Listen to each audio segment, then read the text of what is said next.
All around the world, millions of people are sitting at home on their laptops, placing an order online with guaranteed next-day delivery.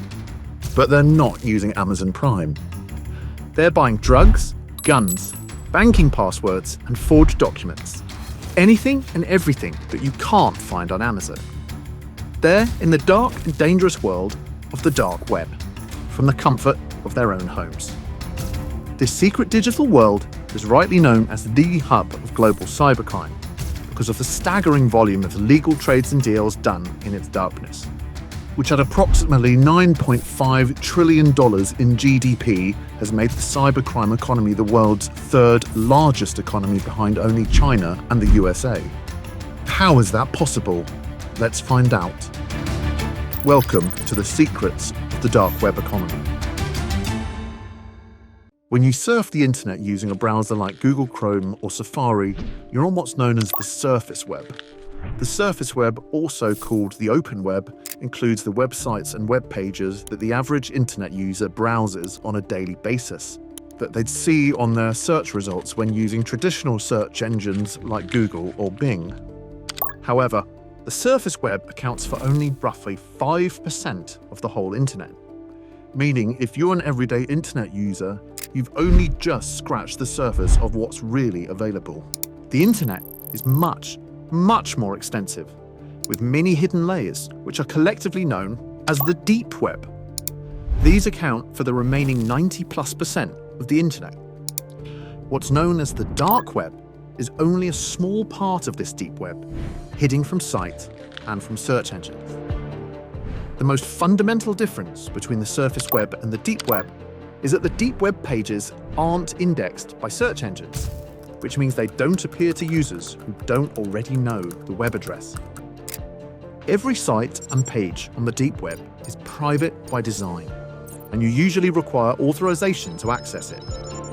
Think of it as a Matrix Reloaded style hallway of doors, but you can't open unless you have the correct key. At the far end of this virtual hallway is a black door, and behind it is a subspace that's known as the dark web. This part of the deep web makes up about 3% of the entire internet. That might not sound big, but it's estimated to be made up of over 1 billion web pages. To access it, you need to use specialized private browsers. The most common one is a browser called the Onion router, usually referred to by the acronym TOR, or Tor. The reason you need the Tor network to access the dark web is that most, if not all, of the web pages that exist here are encrypted. With the Tor router, traffic is directed through a network of randomly encrypted relays. Each relay knows only the previous and the next relay in the train, rather than the whole route, making the network theoretically untraceable. The layers of encryption form a structure that looks to the trained eye like an onion, hence the platform's name. Now, this level of encryption means that you can communicate without giving out your identity or your location, in other words, anonymously. Or so everyone thought. Unfortunately, that anonymity seems to be camouflage at best, but more on that later. According to the latest Tor metrics, the dark web receives about 2.5 million visitors on average daily, and this number is growing. And just like the surface web, the majority of this traffic is commercial, which means people are coming to either sell or buy products and services. Now, not everything being bought and sold on the dark web is illegal. For example, many people purchase followers for their social media accounts here. And it's important to point out that accessing this part of the deep web is not by itself against the law. But the overwhelming majority of what happens on the dark web is illegal. Activities here include everything from drug trafficking to hacking. And there are many illegal marketplaces where you can buy products like counterfeit money, anonymous SIM cards, hacking software, stolen credit cards, and much more. Drugs, in particular, are the most common commodity you'll find on the dark web, accounting for more than half of all dark web transactions. Of these, cannabis and the sale of prescription medication to those without prescriptions, or those who cannot afford legal market prices, make up the bulk of the money changing hands. Then you have data. Yours, mine, whenever the initial hackers can get their hands on. Data is highly sought after on the dark web. And so is a like on this video, and maybe even a subscribe if you're enjoying it. There is no fixed price on data products. Everything from credit card details and PayPal login information to hacked Netflix, Uber, and Facebook accounts is available at variable rates. It truly is a supply and demand market. For example, you can currently buy a credit card with a $5,000 balance for about $110 from many vendors on the dark web. The most lucrative and expensive digital products available are verified cryptocurrency accounts, e-wallets, and online banking information. Stolen online banking logins go for about $50 each. And PayPal account details with a minimum balance of about $1,000 go for just $20. Unfortunately, denial of service and malware programs are also wildly available on the dark web. As of 2023, premium quality malware attack services were selling for as much as $4,500 per 1,000 installs on dark web marketplaces. On the other hand, a DDoS attack on an unprotected website for a month averaged $750 only. For less than $1,000, you can effectively buy your own digital army. The accessible prices, coupled with the high demand for these illegal products and services, have only encouraged cybercriminals to continue stealing valuable data from unsuspecting users, usually from the surface web, to sell them on the dark web. Now, given just how much business activity, legal and otherwise, goes on in the dark web, how big is the economy?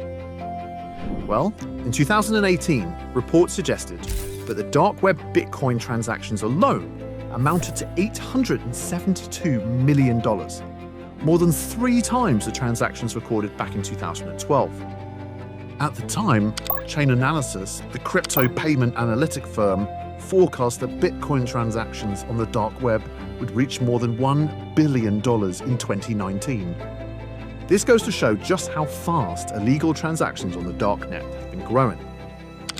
According to 2022 data by Statista, the total value received by darknet markets and fraud shops worldwide was about $1.5 billion. The dark web economy has since grown, which means that value could be much higher in 2024. But although the growth and serious nature of illegal activity on the dark web are undoubtedly concerning, is everything we think we've heard about the dark web actually true? The most common misconception is that criminals can act completely without consequence on the dark web. Now, it's true that the top motivation for using the dark web is to be able to communicate and transact anonymously. However, what a lot of people don't know is that you're not truly anonymous. The tool only makes it harder to track browsing information, definitely not impossible. Law enforcement agencies can actually track tort downloads, and in 2013 they used this information to take down the Silk Road and arrested its owner and operator, the Dread Pirate Roberts, otherwise known as Ross Ulbricht. He thought he was secure, right up until the end. Another pretty common misconception about the dark web is that it's only a place for criminals. The sheer number of criminal activities that happen daily on this corner of the internet is definitely what shaped this belief. But the truth is, the dark web has many perfectly legal uses. For instance, it's often used as a safe space for communication away from government scrutiny and surveillance in countries with oppressive regimes or where free speech is limited. And it was originally created for US intelligence personnel to be able to communicate with each other and their government without alerting their enemies. These types of practices where people are seeking safety rather than a legal enterprise is so common that according to 2020 data, only about 57% of dark web activity is actually illegal. But does this mean you're safe browsing the dark web?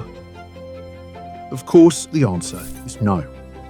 It's like stumbling about in a dark room where you don't know the layout, except instead of a room full of soft furniture and friends and family, it's all strangers carrying sharp and pointy objects.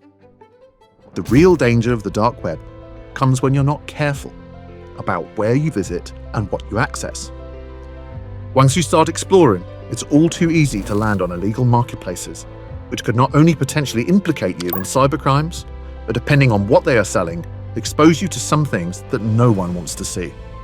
But more than this is the real possibility of falling victim to hackers and other malicious actors who will use all kinds of tricks to get your personal information and then steal your money and even your identity. If you don't know what you're doing, then you're likely to fall into any number of traps or scams. But if you still want to access it, just use some common sense. Don't click on any unknown links, download unknown attachments, or share personal data, like your email address, at any page or service on the dark web. You'll also want to keep your antivirus on and enable multi-factor authentication to avoid malware installations and hacking. More importantly, if you've recently accessed the dark web and are not sure whether you took all these precautions, change all of your passwords immediately. Have you had any experience with the dark web?